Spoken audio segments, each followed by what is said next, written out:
Samahan niyo ako na magpakain ng mga alagang mga hayop dito sa aming bahay. Yan, tignan ninyo oh.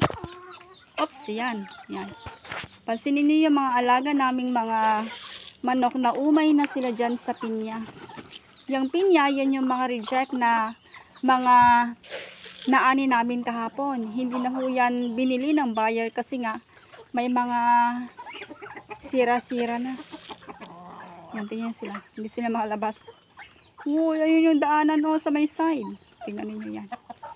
Pakainin natin sila ng bigas kasi nga ayaw na nila ng pinya. Yan. Yung dalawa. Uy, baba, baba.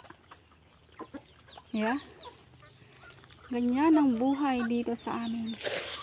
Yun naman yung mga yun, oh. Uy, kilos-kilos din pag may time. Yan.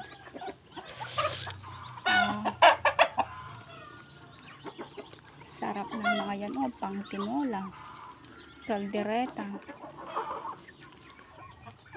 ano pa, adobo, guys.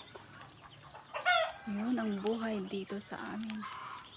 Doon naman sa may side ng bahay namin, yan, kung mapapansin ninyo, may mga seedlings doon. Magtatanim ako ng mga talong at iba't ibang uri ng gulay. Doon sa may taas kasi nga hindi maaaring magtanim dito sa may side kasi nga kakainin ng aming mga alaga. Yan sila.